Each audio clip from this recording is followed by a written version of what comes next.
Captain Du-hyun stood at the command center of the warship Stone Mountain *, his muscular frame easily supporting his weight despite the ship's artificial gravity being set to match their homeworld's crushing force. The bridge crew worked quietly at their stations, their bodies built for strength like all Raksha. Thick bones, dense muscles, and compact frames evolved for survival on a world that would crush most species. Status report, Du-hyun ordered, his deep voice carrying across the bridge. Science Officer Jae-yun looked up from her display. All systems normal, Captain. We've completed our survey of the Outer Rim colonies. She paused, then added, though I noticed something interesting in the long-range scans. Do-hyun walked over to her station, his heavy footsteps echoing on the reinforced deck plates.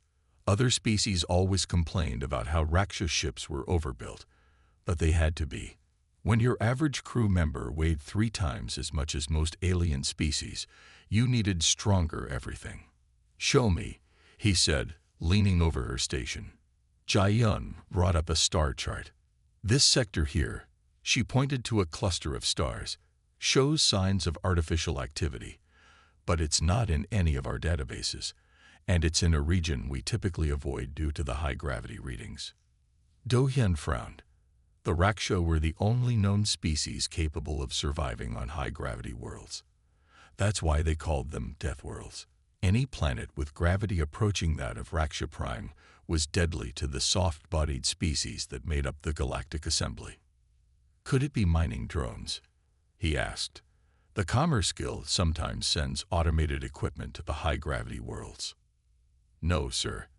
The energy signatures are too complex.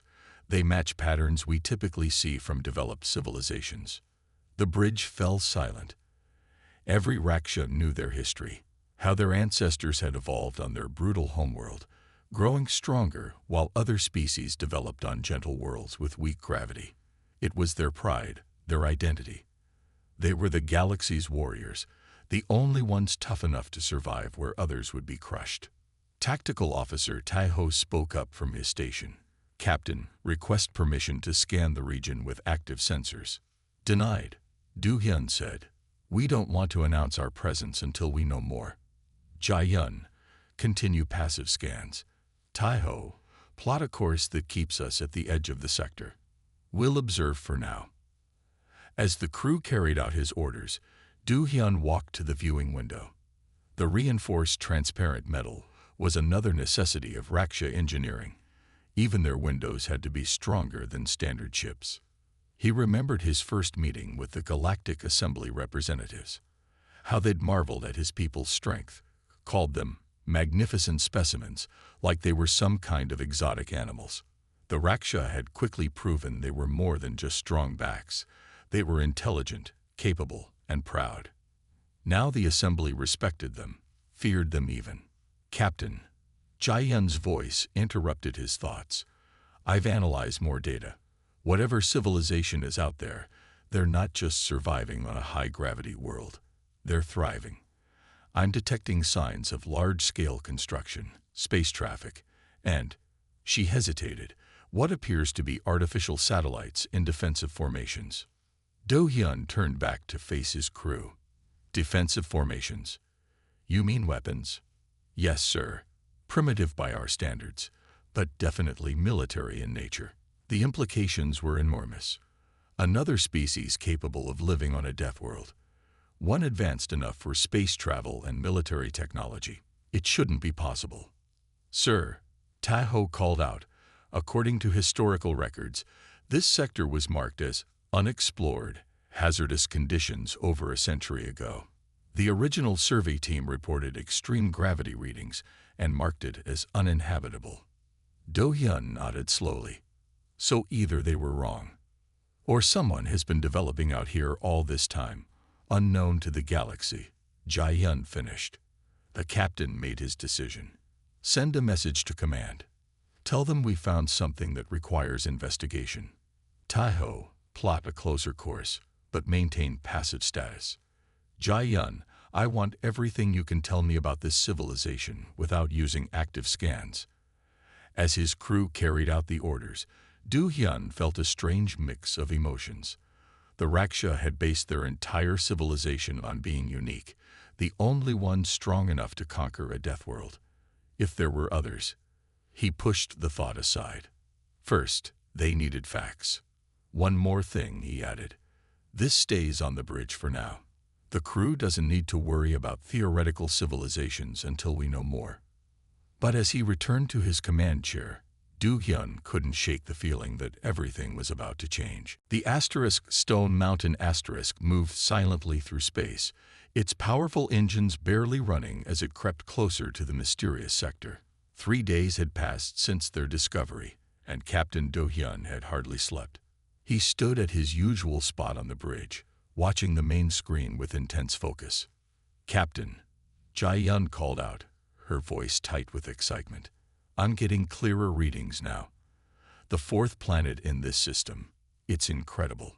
Do-hyun moved to her station. "Tell me." "Surface gravity is 1.1 times that of Raksha Prime. The atmosphere is denser than ours, with higher oxygen content. And sir," she looked up at him, "there are cities down there. Big ones." Tae-ho joined them, bringing up a thermal map on the main screen. "Look at their energy output. Those aren't primitive settlements. They have industrial zones, power plants, and," he pointed to several spots, "what appear to be spaceports." The bridge crew stared at the display in silence. They had all grown up hearing about how special their species was, how only the Raksha had evolved to handle the crushing gravity of their world. Yet here was proof that they weren't alone. "Show me their orbital installations," Do-hyun ordered. The display changed, revealing dozens of satellites and space stations circling the planet. Most were simple compared to Raksha technology, but their purpose was clear: defense. "Those weapon platforms," Tae-ho said, pointing to several larger stations. "They're designed to track and target ships. Primitive but effective. Whoever lives down there expects trouble from space." Jae-yun's console began beeping. "Captain, I'm detecting a ship launching from the surface." She worked quickly at her controls. It's heading for orbit." "Sir, their thrust output is enormous. They're fighting the gravity well with raw power." Do-hyun watched as a new dot appeared on their tactical display. The unknown ship's engine signature blazed bright as it climbed through the atmosphere.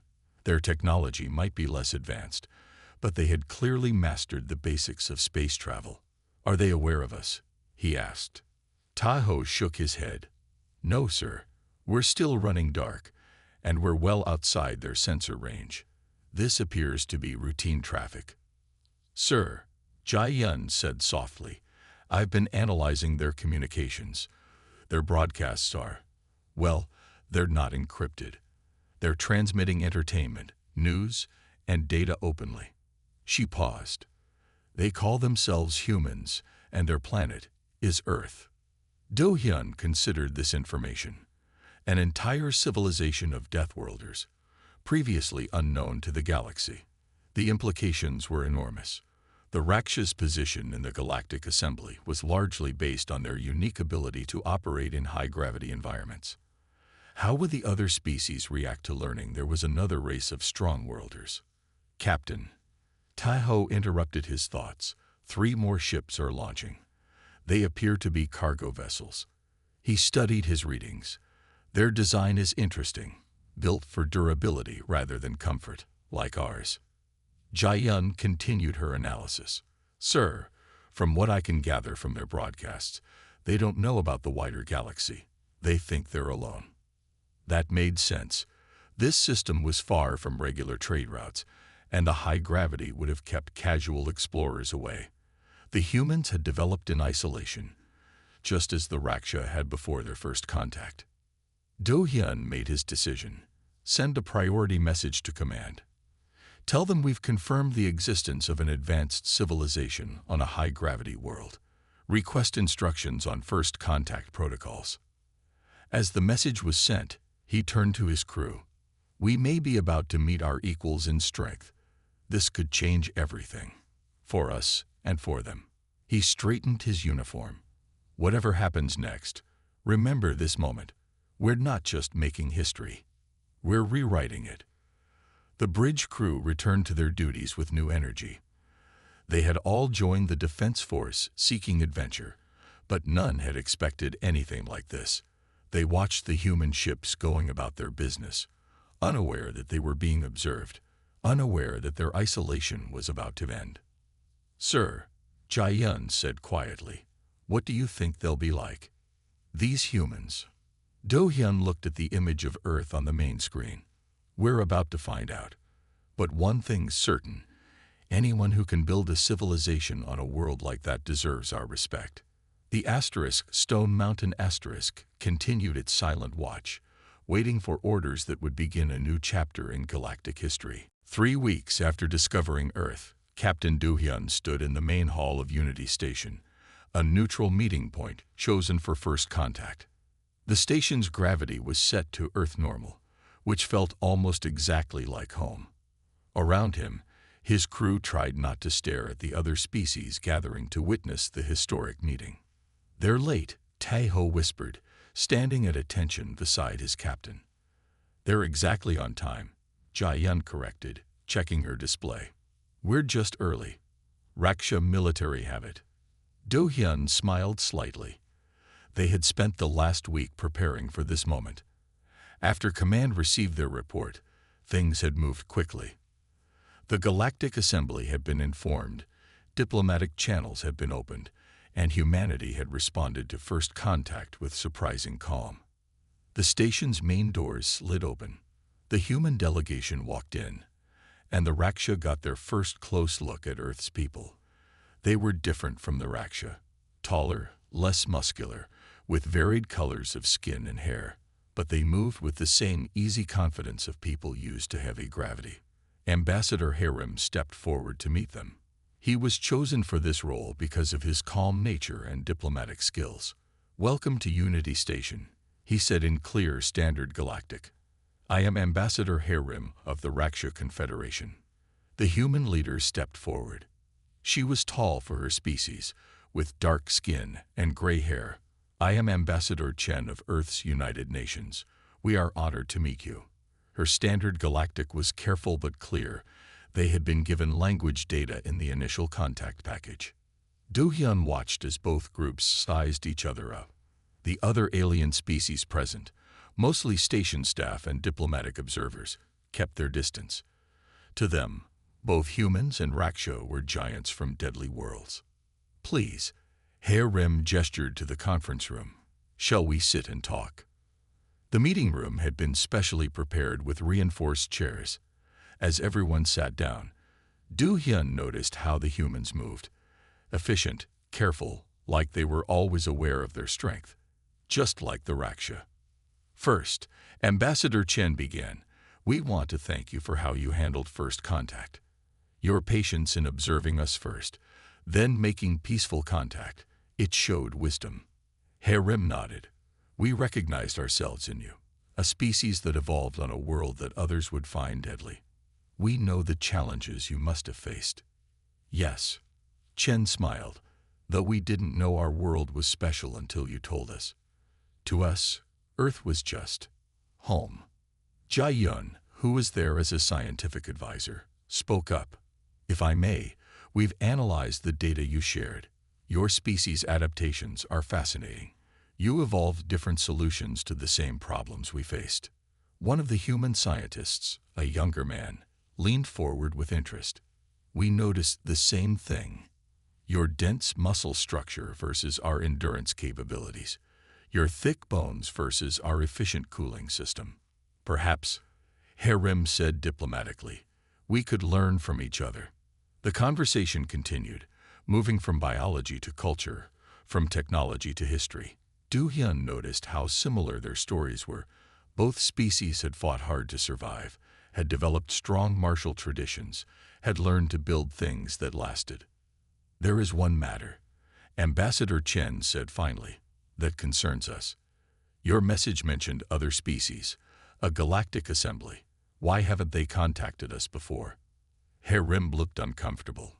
"The truth is, your system was marked as too dangerous to approach. Most species evolved on worlds with much lower gravity. They avoid places like Earth and Raksha Prime. The humans exchanged looks. The idea that their home was considered too dangerous seemed to amuse them. So, Chen said slowly, humanity and the Raksha are unique among known species. Yes, Harim replied. Until now, we thought we were alone in our strength. Finding you, it changes things. Changes things how? Do-hyun spoke up for the first time. It means neither of us has to be alone anymore. We can face the galaxy together. The meeting continued for hours, but that moment, that recognition of shared strength and shared isolation, was what everyone remembered later. Two species from deadly worlds, finding out they weren't alone after all. As the humans prepared to leave, Ambassador Chen turned to Harim. This is just the beginning, isn't it? Yes, Harim agreed. The beginning of something new. Nobody in that room knew just how right they were. Science Officer Jai-yun stood in the testing chamber aboard the Stone Mountain Asterisk, watching in amazement as the human volunteer kept running on the treadmill. It had been 2 hours, and he showed no signs of stopping. Remarkable, she said, checking her instruments. Your body temperature has barely changed. The human runner, a military officer named Lee, smiled as he ran. We're good at this. Humans evolved as pursuit predators. We can run pretty much forever if we need to. Tai-ho, who was helping with the tests, shook his head in wonder. But how? We Raksha have greater strength, but we would have overheated an hour ago. Sweat, Lee explained between steady breaths. Our whole body is covered in sweat glands. Best cooling system in nature. Jai-yun recorded everything. In the months since first contact, both species had been sharing their strengths. The Raksha were stronger, with denser muscles and thicker bones, but humans had their own amazing abilities. Would you like to stop now? She asked. I'm good for another hour, Lee grinned, but we should probably move on to the other tests. In another part of the ship, Captain Do-hyun was meeting with human engineers. They had brought examples of their spacesuits, and he was impressed by their simple but effective design. Our suits don't have the advanced features yours do, one engineer explained, but they're tough and easy to repair. When you're dealing with Earth's gravity, you learn to build things strong. Like us, Do-hyun said. Different solutions to the same problem. The engineer nodded. Exactly. Your people used advanced materials. We just kept making things stronger until they worked. Later that day, Jai-yun presented her findings to the captain in his office. It's fascinating, sir. Humans can't match our raw strength, but their endurance is incredible. They can work longer, run farther, and handle heat better than any species we've met, including us. Yes, and there's more. Their bodies heal faster than ours. They can survive injuries that would kill most species. They even have redundant organs. Do-hyun looked at the data on his screen. 2 kidneys, 2 lungs, a backup nervous system. They're built to survive. Just like us, Jai-yun said excitedly. But in different ways. We evolved to be strong enough to prevent damage. They evolved to survive it when it happens. The captain thought about the implications. So together, we cover each other's weaknesses, their endurance and our strength, their healing and our durability.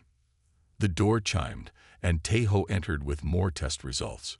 Sir, you need to see this. We just finished the reaction time tests. Humans have faster nerve responses than us. Not by much, but it's consistent. Do-hyun stood and walked to his window, looking out at the stars. No wonder they survived on Earth. All this time we thought being the strongest was what mattered. But they found other ways to be strong. Should we share these results with command? Jai-yun asked. Yes, Do-hyun decided. And with the humans. They're as curious about us as we are about them. It's only fair. That evening, both human and Raksha crews gathered in the ship's main hall, which had been modified to hold both species comfortably. They shared meals, stories, and laughter. The fear and uncertainty of first contact was gone, replaced by growing respect and friendship. To hidden strengths, Li raised his cup in a toast. And to finding them together, Jai-yun replied, raising her own. As Du-hyun watched his crew mingling with the humans, he realized something important. The galaxy had always seen the Raksha as unique, separate, dangerous. Now they weren't alone anymore. But it was more than that. Together, humans and Raksha weren't just strong. They were stronger. The warning sirens on the Stone Mountain blared to life, waking Captain Du-hyun from a deep sleep. He rushed to the bridge, where Tae-ho was already at his station, face grim. "Report," Du-hyun ordered. "Void swarm signatures, sir," Tae-ho said, pointing to the dark spots appearing on the long-range scanners. "They're moving toward human space, a large group, bigger than any we've seen before. The Void Swarm. Every spacefaring race feared them. They were living shadows that moved through space, destroying everything in their path. Even the Raksha avoided them when possible." "How long until they reach Earth's defense perimeter?" Du-hyun asked. 3 days at their current speed. The humans don't have enough warships to stop a swarm this size. Jai-yun spoke up from her station. "Sir, I've contacted Earth Command. They've never encountered the Void Swarm before. They don't know what they're facing." Do-hyun's heart sank. The humans were strong, but they were new to space. They hadn't built the massive fleets needed to fight the swarm. They didn't know the tactics, the weaknesses, the cost of fighting these creatures. "Send a message to Raksha Command," he ordered. "Request permission to assist Earth's defense forces." The reply came quickly. "Request denied. Protect Raksha interests only. Do not engage." The bridge fell silent. The crew looked at their captain, waiting. They had all made friends among the humans in the past months. The thought of abandoning them to the swarm felt wrong. "Sir," Jai-yun said quietly, "the humans would help us if our positions were reversed." Do-hyun stood straight. "Send a new message to command. Tell them that Earth is now a Raksha interest. These humans are our brothers and sisters from another death world. We will not abandon them." He turned to his crew. "This is volunteer only. What we're about to do might be seen as disobeying orders. Anyone who wishes to stay behind." "We're with you, sir," Tae-ho interrupted. The rest of the bridge crew nodded. "Set course for Earth," Du-hyun ordered. "Maximum speed. Jai-yun, send everything we know about fighting the swarm to Earth Command. Tae-ho, prepare battle stations." The next 2 days were a blur of preparation. The Stone Mountain reached Earth space and found humans preparing for war.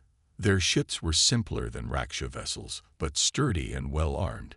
Du-hyun met with Earth's military leaders through video links, teaching them everything he knew about fighting the swarm. "Remember," he told them, "they hate heat. Your ship's higher engine output will actually help us, and your faster reaction times will be crucial in close combat." The human admiral nodded. "We've studied your tactical data. We'll follow your lead, Captain. And thank you for not leaving us to face this alone." "We're Deathworlders," Du-hyun replied simply. "We stand together." On the 3rd day, the Void Swarm arrived. They came like a black cloud, darkening the stars. The combined human and Raksha fleet waited in formation. Du-hyun looked at his tactical display, seeing human ships mixed with his own. 2 species born on deadly worlds, about to fight side by side. "All ships, this is Captain Du-hyun," he broadcast to the fleet. "Today we proved something to the galaxy. They called our worlds deadly. They called us dangerous. They were right. But they never understood why. It's not just our strength or our speed. It's our will to survive, our need to protect. Today, we show them what Deathworlders can do when we stand together." The cheers came from both human and Raksha crews. As the swarm approached, Du-hyun felt strangely calm. Yes, they might be punished for disobeying orders. Yes, this battle would be dangerous. But he knew, deep in his hearts, that he had made the right choice. All ships, he commanded, battle formations. Let's show these creatures what happens when they threaten our worlds. The fleet moved forward as one, human and Rakshas ships side by side, ready to make history. The first wave of the Void Swarm struck like a black tide against the combined fleet. Captain Du-hyun watched as human and Rakshas ships moved together, their weeks of joint training paying off. Group 3, push them back on the left, he ordered. Human ships, keep your engines hot. The heat disrupts their formation. The human vessels, with their powerful engines, charged forward. They couldn't match Rakshas ships for armor, but they were faster, more agile. The swarm creatures recoiled from their heat trails, creating gaps in their lines. Now, Du-hyun commanded, Raksha heavy weapons. Target those gaps. The Stone Mountain and other Raksha warships fired their main guns. The shots tore through the swarm's broken formations. On his tactical display, Du-hyun saw human ships darting through the openings, breaking up larger swarm clusters into smaller, more manageable groups. Sir, Tahoe called out, they're trying to go around us, heading for the colony. A human colony on New Mars was behind their defense line. 2 million settlers lived there, all of them defenseless against the swarm. Du-hyun had to make a quick decision. Jae-yun, signal the human ships. Tell them to form up on us. Tahoe, plot an intercept course. He opened a channel to all ships. This is Captain Du-hyun. We're going to cut them off. Humans, use your speed to harry their flanks. Rakshas ships, form a wall with me. The fleet moved like one body. Human ships zipped back and forth, their heat signatures forcing the swarm to bunch up. The heavier Raksha vessels formed a solid line, their guns ready. They're in range, Tahoe reported. All ships, fire.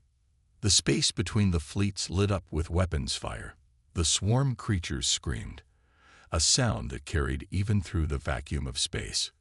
But they kept coming. Human ships reporting energy problems. Jae-yun called out, their engines can't maintain this output much longer. Tell them to fall back and recharge.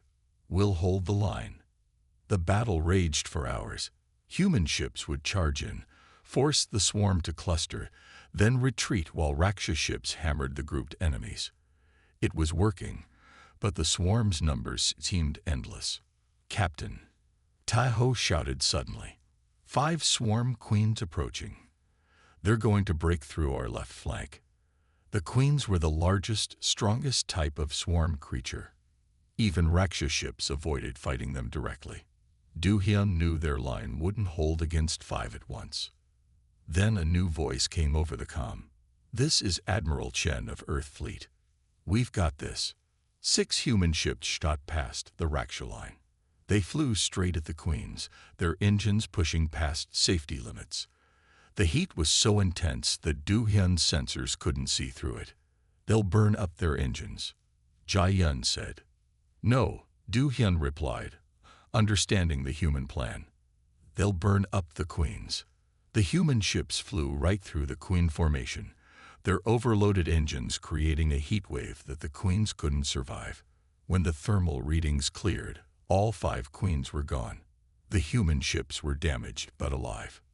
Now, Du-hyun ordered, all ships, full attack. Don't let their sacrifice be wasted. The combined fleet surged forward. Without their queens, the remaining swarm creatures fell into chaos. Human and Rakshas ships hunted them down together, protecting each other, covering each other's weaknesses. 2 hours later, it was over. The space around New Mars was clear of swarm creatures. The fleet had won. Damage report, Du-hyun requested. 3 Rakshas ships lost. 5 human vessels disabled but crews alive. The colony is safe, Tahoe reported with pride. Admiral Chen's voice came over the comm again. Captain Du-hyun, I don't know how to thank you. Without your help. No thanks needed, Admiral, Du-hyun replied. This is what allies do. As he looked at his tactical display, Seeing human and Raksha ships mixed together, Du-hyun smiled. They had done more than win a battle today. They had proven that Deathworlders were strongest when they worked together. Jae-yun, he said, send a message to both our commands. Tell them that today, we weren't two species fighting side by side. We were one fleet, protecting our people. The bridge crew cheered, and across the fleet, human and Raksha celebrations began. They had faced the Void Swarm together, and together they had won. 6 months after the Battle of New Mars, the Stone Mountain had become home to both Raksha and human crew members. Jae-yun walked through the ship's science lab, where mixed teams worked together studying everything from weapons technology to biology. Look at this, a human scientist called her over. He was examining cells under a microscope. We found why humans heal faster, but Raksha are harder to hurt in the first place. Jae-yun looked at the display. Our different approaches to survival, she said. Just like everything else about our species, the ship had become a test case for cooperation between the two species. After the victory against the Void Swarm, both governments had realized they were stronger together. Now, exchange programs were running on many ships and stations.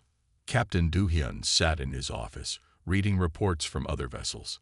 Some told of human engineers teaching Raksha crews how to get more power from their engines.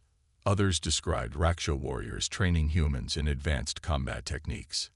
Enter, he called when his door chimed. Tai-ho walked in with a human officer. Sir, we've finished the new combat drills. They're amazing. The human officer, Kim, nodded excitedly. We combined Raksha's strength with human agility. The results are better than either of our old styles. Do-hyun smiled. This was happening everywhere. Both species were learning from each other, growing stronger together. Even the Galactic Assembly had noticed. Other species were starting to treat both humans and Raksha with new respect. Show me, he said, following them to the training room. The large room was filled with mixed pairs of human and Raksha warriors. They moved in ways Du-hyun had never seen before. Raksha power combined with human speed. Human endurance matched with Raksha technique. We call it unified combat, Kim explained. It takes the best of both our fighting styles. It's not just about fighting, Tai-ho added. Everything we do together works better. Engineering, science, exploration. Later that day, Jae-yun presented her latest research to a mixed group of officers. Her screen showed maps of both Earth and Raksha Prime. Our worlds shaped us differently, she explained. Earth's varying climates made humans adaptable. Raksha Prime's constant high gravity made us strong. But both environments taught us the same lesson: never give up. The room was quiet as everyone thought about this. It was true. Both species had faced death every day on their home worlds. Both had survived by refusing to quit. There's more, she continued. We're finding that our species can successfully live on each other's worlds. Humans have the endurance for Raksha Prime's gravity. Raksha have the strength for Earth's harshest regions. Do-hyun spoke up from the back of the room. Have the exchange families reported any problems? No, sir. The Raksha families on Earth are doing well. And the human families on Raksha Prime have adapted quickly. Their children are already playing together. This news made everyone smile. Children didn't care about species differences. They just saw new friends. That evening, Do-hyun stood in his favorite spot by the bridge window. He remembered how, just months ago, the Raksha had thought they were alone. How they had prided themselves on being unique. Credit for your thoughts, Captain, Jae-yun asked, joining him. I was thinking about strength, he replied. We thought we were strong because we could survive our world. Humans thought the same about themselves. But real strength is learning from each other, she finished, growing together. He nodded. The assembly calls our worlds Deathworlders, but they never understood. It wasn't the gravity or the climate that made us strong. It was the challenge, the need to adapt, to survive. And now we're adapting again.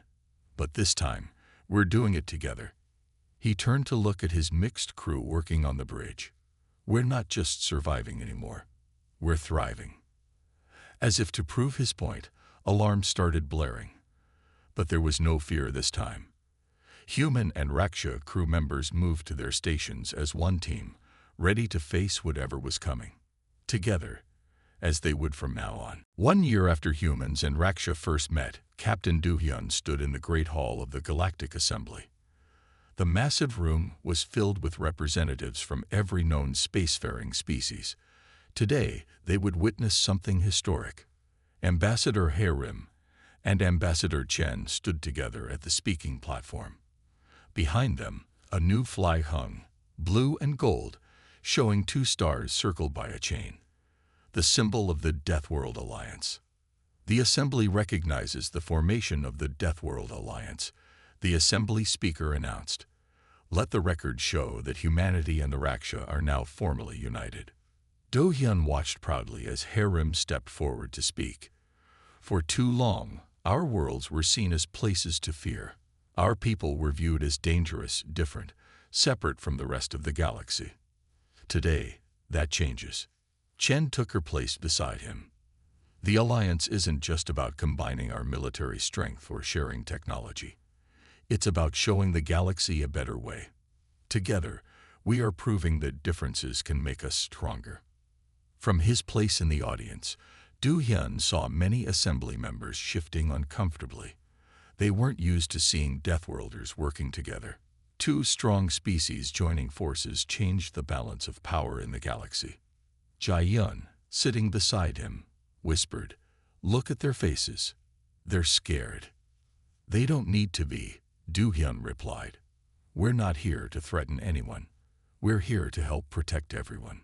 As if reading his thoughts, Ambassador Chen continued speaking. "The Deathworld Alliance offers its strength to defend any peaceful world from threats like the Void Swarm. We who know the meaning of survival understand the duty to help others survive." The assembly hall erupted in discussion. This was new. Previously, both humans and Raksha had kept mostly to themselves. Now they were offering to be guardians of the galaxy. Harim raised his hands for quiet.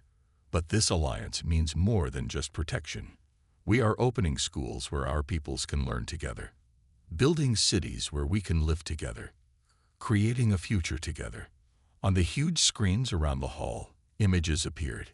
Human children playing with Raksha children in special gravitated playgrounds. Mixed crews on spaceships.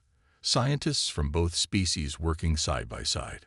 Families sharing meals, celebrating holidays, living normal lives together. "This is what the assembly was meant to be," Chen said. "Not just species tolerating each other, but learning from each other, growing stronger together."